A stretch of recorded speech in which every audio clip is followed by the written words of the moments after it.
օր բարեկամներ, Արցախի հանրային հեռուստատեսությունը շարունակում է թերթելով պատմության էջերը հաղորդաշարը։ Այսօր եթերում թվով 4-րդ թողարկումն է։ 1989 թվականը հարուստ էր իրադարձություններով, որոնց մի մասին մենք պատմեցինք մեր նախորդ հաղորդման ժամանակ։ Շարժվենք առաջ և տեսնենք, թե ինչ եղավ հետո։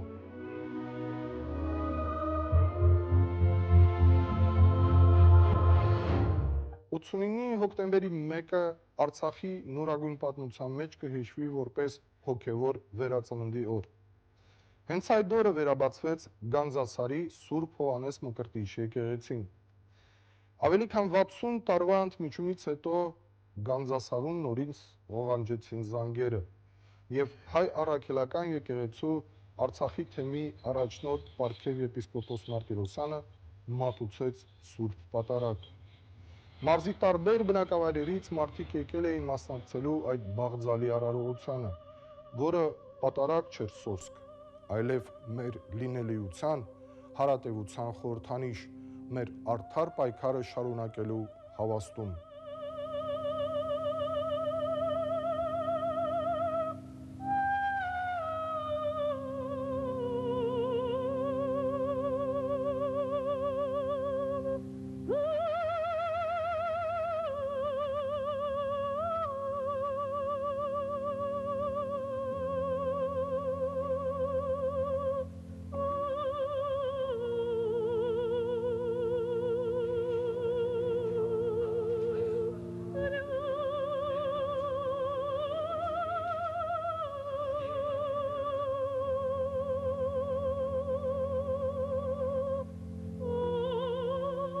Ամեն ինչ որ կատարում է մեր Գանձասարում, դա կարելի է համարել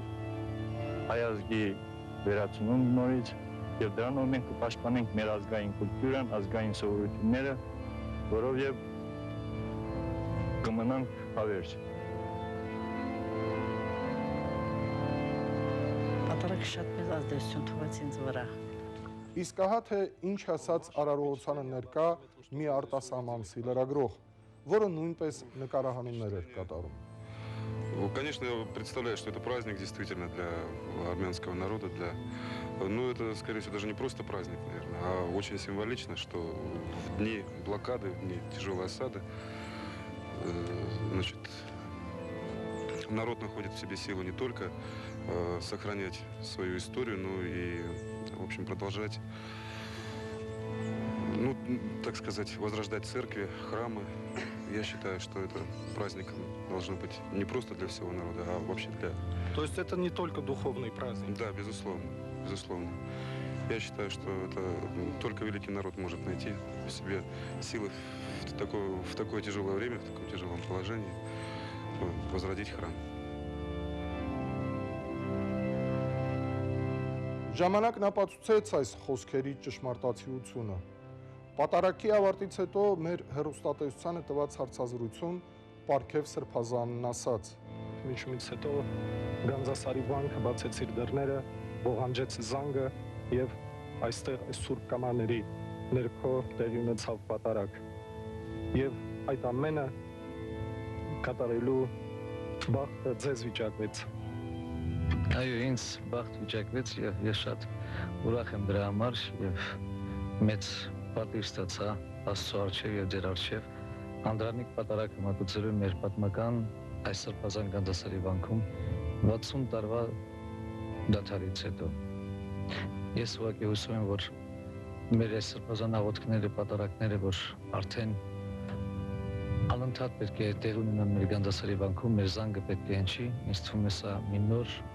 մեծ հույս պետք է ներշնչի մեր Արցախի հայության սրտերում,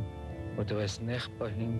Աստված ինքը իր լույսն է բերում Արցախ աշխարհ, իսկ դա շատ մեծ բան է նշանակում։ Այնպես որ ապրենք հուսով եւ մեծ հավատքով։ Ուրեմն Գանձասարը բացեց իր դռները, իսկ Արցախյան մյուս եկեղեցիները, վանքերը Մյուսն էլ ինձ թվում է մոտակա ժամանակում հերթով սկսեն բացվել եւ Ամալաց եւ Խնածախ եւ Հադրութում եւ Մարտակերտում։ Դե ինչ Աստված մեզ պահապան եւ օգնական։ Ամեն։ Եվ սա ասվել է այն ժամանակ, երբ վիճակը ճիշտ է օրհասական չէր բայց նույնիսկ ներկան էր շատ մշուշոտ, ելուր մնաց լավ ապագայի մասին երազել։ Իսկ Սրբազանը տեսնում էր այդ ապագան։ Լույսի շողը կար, մնում էր այն պարզել գալիքին։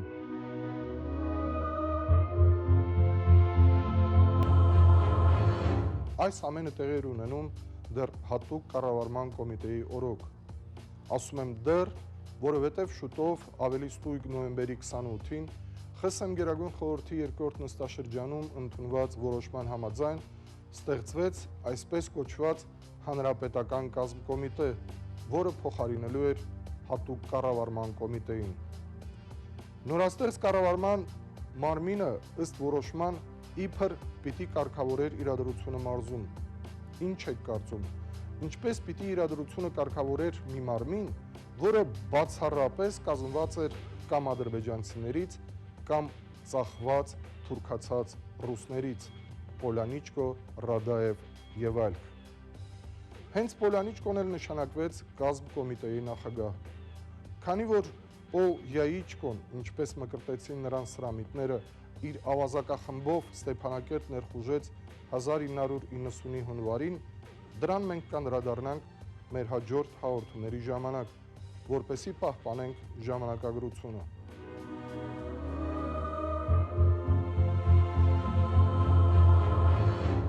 Իսկ 1989-ի վերջին ակորդը, եթե կարելի է այսպես ասել, Երևանում դեկտեմբերի 1-ին տեղի ունեցած ՀԽՍՀ Գերագույն խորհրդի նստաշրջանն էր Լղիմ ազգային խորհրդի մասնակցությամբ, որն ընդունեց որոշում հայկական ԽՍՀ և Լեռնային Ղարաբաղի վերամիավորման մասին,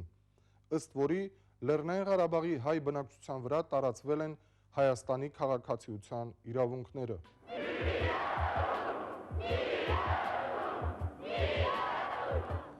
Հիշում եմ, այդ որոշումը Ստեփանակերտում ընդունվեց մեծ ցնծությամբ։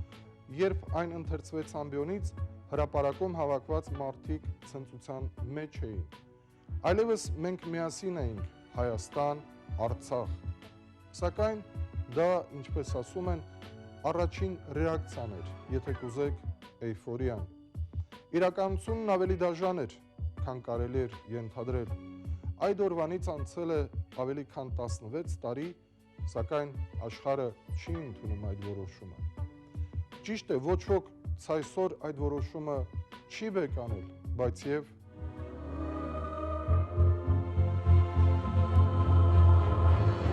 ահա այսպիսի պատմություններ, սիրելի հեռուստադիտող։ Պատմության գիրկն ուղարկեցինք մեր ազգային ազատագրական շարժման երկրորդ տարին, 1989 թվականը։ Այն լի էր լավ ու վատ օրերով, հակասություններով։ Մեր հաջորդ հանդիպման ժամանակ մենք կթևակողենք 1990 թվական։ Ինչպիսին էր այն, կփորձենք պարզել առաջիկա հաղորդումներում։ Ցտեսություն։